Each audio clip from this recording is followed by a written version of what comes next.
Good evening, folks. This is Diamond with the Oppenheimer Ranch Project, bringing you a grand solar minimum update on Monday, March 5th, 10:50 p.m. Mountain Time, 2018. What you're looking at is moments ago, Mount Kirishima erupting. You may know it by Shinmoe.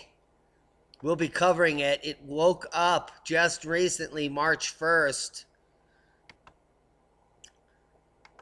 We'll be talking about it. Let's talk about Storm Quinn, tracking the storm currently, blizzard warnings throughout South Dakota, North Dakota, into Nebraska.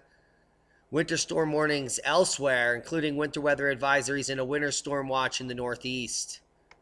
We'll get to that. Let's go to the map. Strong winds and heavy snow in the plains. Another coastal storm setting up in the east. This might not be bombogenesis, but it might be a bombo snowasis in Philly. A powerful storm system across the central U.S. is bringing heavy snow and blizzard conditions, including 70-mile-an-hour gusts in the northern plains and upper Midwest. Elevated and critical fire weather conditions across the rest of the plains here, where the brown and maroon are. So if you see fire in that area, put it out and call the authorities quickly, because that will spread. Now, here are the winter storm watches for this storm to continue towards Wednesday into the East Coast. Now, here are the snow forecast totals through Thursday. As we track the storm, we're talking 6 to 12 inches in many areas, including Bismarck, Sioux Falls, Minneapolis. And then on the East Coast, after this storm makes its way up there Wednesday and Thursday, New York, Philly, Boston, Portland, you could be looking at 6 to 12 inches of snow in some areas with locally higher amounts. Thank you, ABC. Northeast braces for the second storm in a week as other countries endure extreme weather. Ain't that the truth? Look at Michael Strahan. Going big time. I can't see another second of that. Nor'easter could dump 12 inches of snow in North Jersey. To all my jerky boys out there on Wednesday, bring all your shoes and glasses to this one. As the northeaster of March 2nd, 2018 brought wind, snow, and rain to North Jersey, water levels increased on the Passaic River, Two Bridges Road in Wayne. 5 days after nor'easter battered North Jersey, with winds, snow, and rain, another storm rears its head and could dump as much as 12 inches of snow in the area. Boom! Making it a treacherous Wednesday morning commute. As of Monday morning, Bergen, Morris, Essex, and Passaic were under winter storm watch, said Jay Engel, meteorologist at the NWS. 6 to 12 inches of snow is predicted. We will have better numbers tomorrow, so check out the update tomorrow, says Diamond. Lions Roar, early March storm breaks 122-year-old daily snowfall record back to the centennial minimum. Looky here. Cycle 13 solar minimum.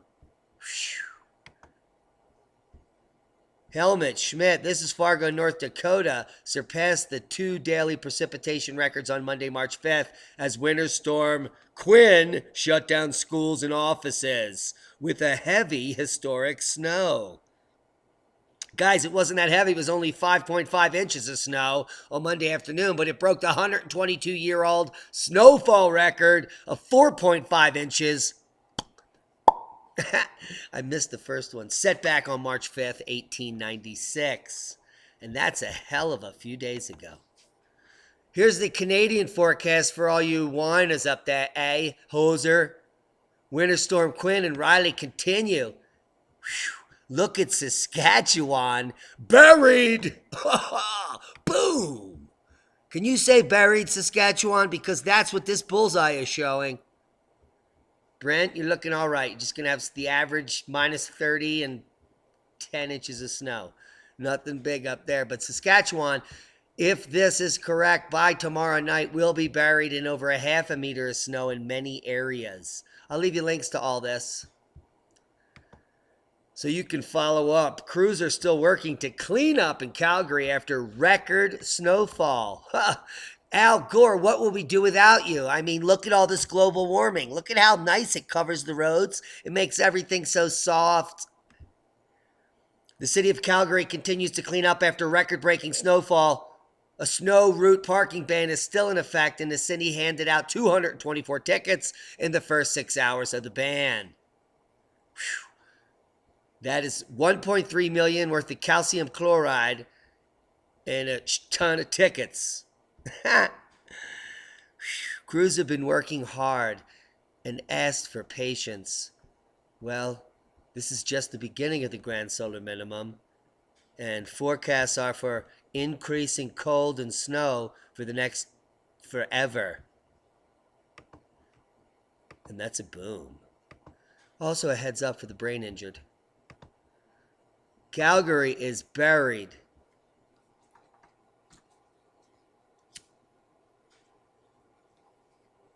It's not over for you, England. Scots warn Arctic blast is not over as more snow and ice is forecast. It is expected around 10 centimeters of snow could fall on the higher grounds today. The video is currently uploading with a spinny thing here that's totally trippy. Right, and there's another one spinning. Monday morning weather forecast. Snappy chap, look at this old belt. Don't you think you could have a go out to the shop and get a better little looking thing like that? Whatever. Scots are being told to take extra care as more snow and ice is forecast for this week. Weather warnings will remain in place for today as large parts of Tuesday as the beast from the east continues to hit the country. This beast has been around forever. A yellow weather warning for snow spells has been extended to 11:55 p.m. tonight for the majority of the country, including Glasgow, Edinburgh, Dundee, Aberdeen, the Borders, and the Highlands. Snowy. Looks like a gritter. The beast from East backlash against bosses who dock wages of the absent staff during bad weather. Can you believe that? Your insurance is canceled on your car, but you're fired if you don't show up to work. Welcome to the grand solar minimum. It is expected dumps of snow will fall inland today, while coastal areas will see a mixture of rain and sleet.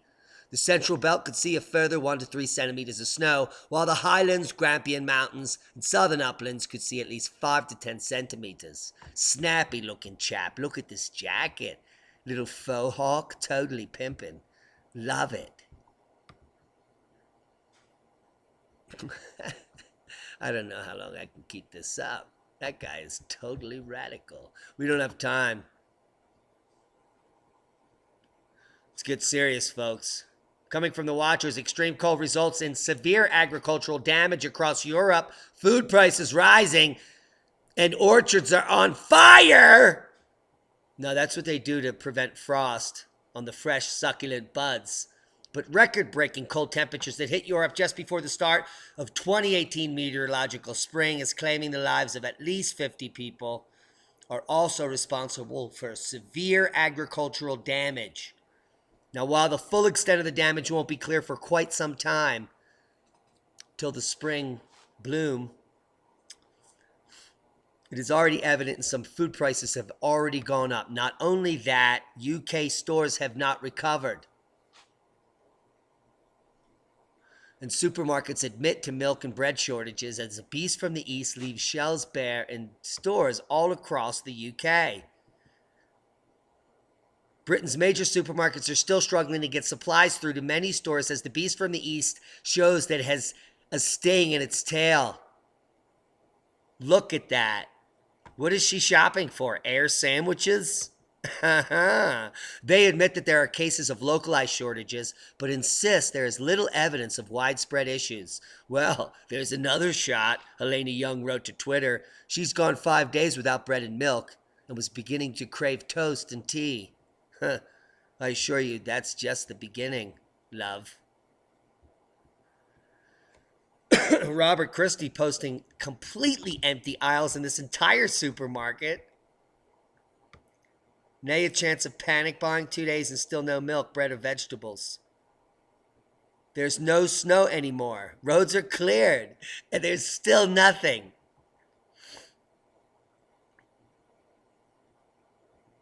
Tesco said it was working hard to get deliveries in, while Sainsbury's said it was restocking as quick as they could.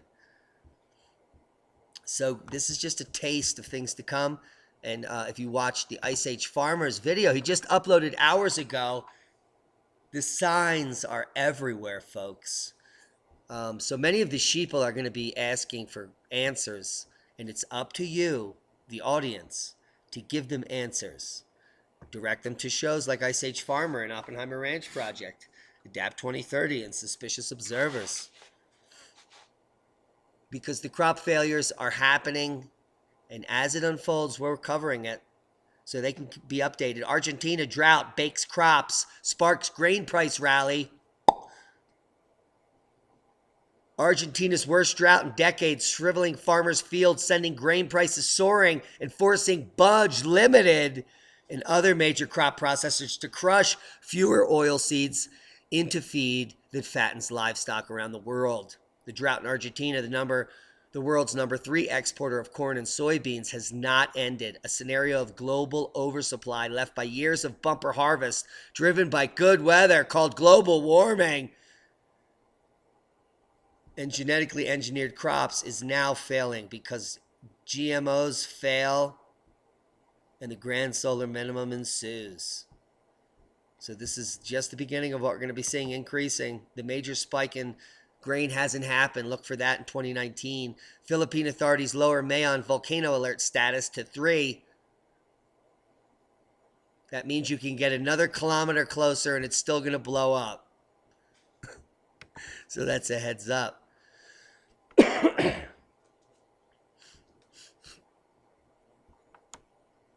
Hydroponics market expecting growth of industry with CAGR of 6.5% during a forecast period 2018-2023. That's a good growth rate. I would invest my child's future in that. So if you're going to be investing money, this is a good article to look at. I suggest you get in the stock market and get out quick. But here are some good hydroponics companies to get involved with Green Tech Agro, Argus, Canada. There's one in the Netherlands there, and I like General Hydroponics, Village Farms International. So take a look at this article. Look at how delicious that butter crunch lettuce looks. Whew, so clean and efficient. When you grow hydroponically, you use 1/10 of the water of traditional farming. Almost none of it is lost to evaporation. Climate change alarmists, arguments don't hold water. This is coming from the Edmonton Sun. Very refreshing article. I'll leave you links to it. So you can see how in certain circles, times are changing. Volcano update. We saw it at the beginning. There it is. Kirishima, Aoba, Fuego, Popo, and Mayon all erupting, even though they reduced Mayon's alert. Take a look over here. Is Sakoshorima also erupting today. Just moments ago. This is live. So that is right now, as a matter of fact. But let's talk about Kirishima. It's in Kyushu, Japan. There was intense ash emission from that volcano today. That's the picture I showed you.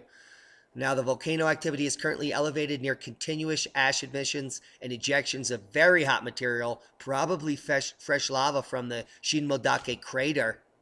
Quick, let's jump over here. Here's Japan, folks. I'll bring you in on the Shinmoe crater. Okay, so let's get you situated. Here's Japan. We'll just bring it in slow. Come down here to the southern island.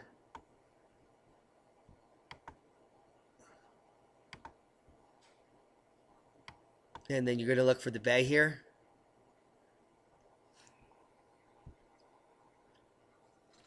Now, what this is a giant series of major calderas in this area. These were huge eruptions. Here's a volcano right here in the center. Maybe another caldera in this area. Here's maybe a huge caldera in this section. They're just uncovering information. These are just beginning to be studied. But here's the major uplift in the center here, which is called Shinmoe. Notice all the huge volcanic events here. Boom, boom, boom, boom, boom, boom. Look at this thing. This is just looks like this Mars. The surface of Mars right there. It's amazing. And the southern region and the southeastern region here is the active region. This is Shinmoe. So I'll leave you links to Mount Kirishima. Same picture we're looking at here, Mount Kirishima. This is Mount Kirishima. This is Shinmoe crater. And this is where the eruptive activity is happening. And I'll leave you links to more minor eruptions hit Kyushu's Mount Shinmoe. This was coming out on March 2nd. Eruptions continue Friday at Mount Shinmoe, which is really Shinmoe. There are so many names, it can be confusing, but they're all... So look at this crater. I'm going to show you exactly where that is in a second.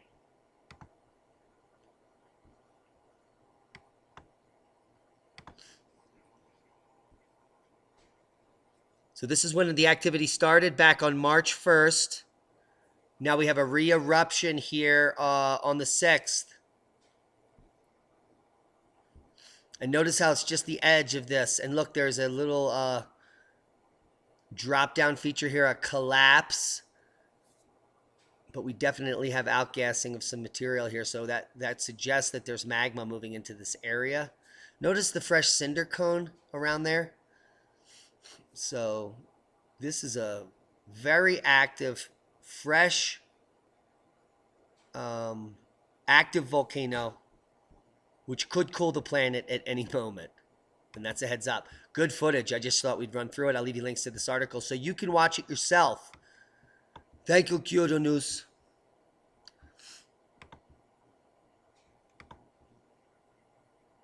So that's what we were just looking at and where the uptick is happening. Now, luckily, no one can go near this. There is an exclusion zone several kilometers. But if you're in that area, you're pretty much have a death wish. So that's a heads up. We stay away from things that look like the moon. Let's look at the rest of the seismic map and close it up. Seismic activity is at a lull, thankfully. Take a look. We have moderate activity worldwide to be expected as all of the mitigating factors for an uptick in seismic activity are in place, and we're not seeing anything catastrophic happening currently. Now, before we leave, let's talk about some awesome things I'm going to leave you with. This is a 77 page workbook for those of you that homeschool and those of you that want to know how to grow food. It's called Gardening 101, How to Grow Your Own Food. And it is a 77-page educational course coming out of San Diego State, I believe. It's very comprehensive, and it's very simple to follow. And there's multiple lessons. Lesson 1, organic gardening and permaculture. So you can do a lesson a day in just a period of in a week and a half, you could be an expert in growing your own food using this simple workbook. I'll leave you this workbook to print out for your friends, your family, or your homeschooling purposes. But most importantly, so you can learn how to grow your own food. And you can do it a lesson at a time. Start with lesson 1 and don't skip any. It's important to know everything about growing. That way you can be successful. And this is an awesome resource, and you'll get links to it. And also those that are interested in knowing or learning about aquaponics, there's this excellent 76-page PDF I'm going to leave you with coming from Colorado Aquaponics, presented by J.D. Sawyer. Basically, the textbook on aquaponics. What it is, how you do it, from A to B. There's easy to look at pictures, and it's an awesome course. Take you about an hour to go through the whole thing. It's pretty simple. It was a PowerPoint, and there's cute little kids in it, as well as bathtub aquaponics and all kind of cool stuff you can do. You look at a baby pool. You can do whatever you want. And I'll leave you links to this resource as well, which is very integral. It describes all the methods and small scale, large scale, raft, Sweetwater, etc. Really awesome stuff. So you can start to learn how to survive and thrive in the coming times. Guys, you got to be self-reliant, self-sufficient. You have a lot to learn. There's a lot of innovation that's going to happen in these times. The last time it happened, we call that time period in history the Renaissance. Many wonderful things emerged from the Renaissance: art, literature, the sciences. But most importantly, we need to learn how to grow food. There's going to be a lot of hungry people. If you want to survive and thrive, you need to learn how to support yourself and your family by growing your own food. Time is running out. Be safe, everybody.